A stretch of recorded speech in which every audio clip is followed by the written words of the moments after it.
Salut tout le monde, j'espère que vous allez bien, bienvenue sur cette nouvelle review d'actualité autour de l'IA. Aujourd'hui on va review ensemble les 10 actualités IA les plus importantes de ces dernières semaines. Ça bouge du côté de Meta et Microsoft et la communauté continue de push des projets open source super intéressants. Donc on est bon pour l'introduction, n'hésitez pas à vous abonner si vous souhaitez plus de reviews d'actualité et de guides autour de l'IA. Et on est parti pour la première actualité. Donc la première actualité c'est la sortie d'AttackGen de ChatGPT des hackers qui est justement un projet open source. Cette fois-ci on n'est pas sur un outil spécialisé dans la génération d'emails de phishing mais sur une IA spécialisée dans la génération de simulations d'attaque. Donc une fois que vous avez renseigné votre industrie et la taille de votre entreprise, l'outil va générer une attaque complète avec le détail de l'ensemble des étapes. Vous avez donc à partir de là un plan complet des segments à sécuriser et à surveiller pour justement mieux contrer ce type d'attaque. Donc on est bon pour AttackGen, n'hésitez pas à tester l'outil, c'est 100% gratuit et open source. Il vous faudra une simple clé d'API et comme d'habitude, pensez à la supprimer après vos tests. Ensuite, on a Microsoft qui intègre de l'IA dans plusieurs applications Windows. Donc on aura enfin la possibilité d'extraire du texte et des objets d'une image depuis l'application Windows Photo. Et on a Paint qui devrait intégrer Bing Images mais aucune information sur l'intégration avec un potentiel mode dessiné. Et juste ici, vous avez deux notes importantes au sujet de ces nouveautés. Ensuite, on a Anis Ayari, alias Defend Intelligence, qui a créé un live Twitch où il était possible de poser des questions à une simulation très réaliste du général de Gaulle et d'Emmanuel Macron. Et vous vous en doutez, ça a fait pas mal de buzz. Anis Ayari, c'est un youtubeur et ingénieur IA. Il essaye d'éveiller la communauté FR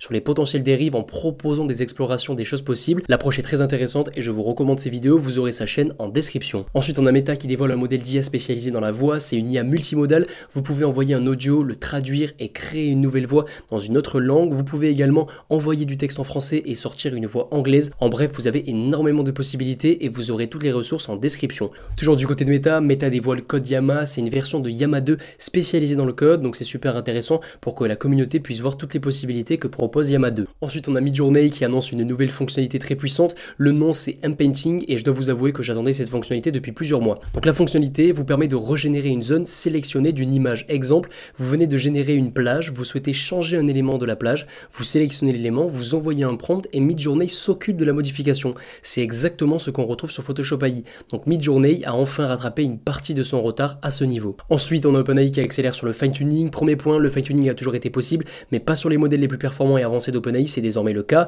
Le fine-tuning de GPT-4 n'était pas ouvert à tout le monde, ce sera le cas à l'automne. Les avantages du fine-tuning sont nombreux, mais je retiendrai les appels à l'API sont en mesure d'être optimisés, donc automatiquement plus rapides et moins coûteux. Les entreprises peuvent utiliser leurs propres données pour adapter GPT 3.5 à des applis spécifiques. Donc la question qui se pose, c'est comment tout ça est possible. GPT 3.5 est entraîné sur un très grand nombre de textes pour apprendre à parler.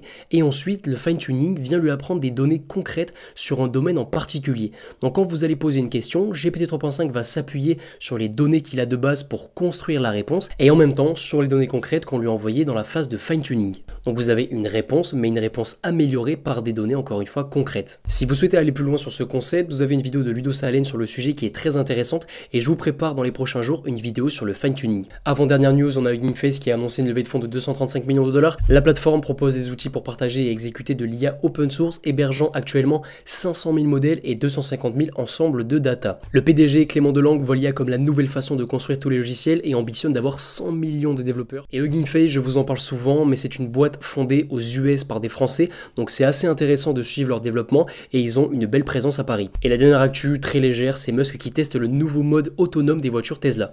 Donc on arrive à la fin de cette review d'actualité autour de l'IA, j'espère qu'elle vous aura plu. Pas mal de news cette semaine malgré que le monde de la tech tourne encore au ralenti avec la fin de l'été. Si vous avez la moindre question comme toujours, n'hésitez pas à venir sur le Discord. Je vous souhaite une belle journée et on se dit à très vite. Ciao ciao.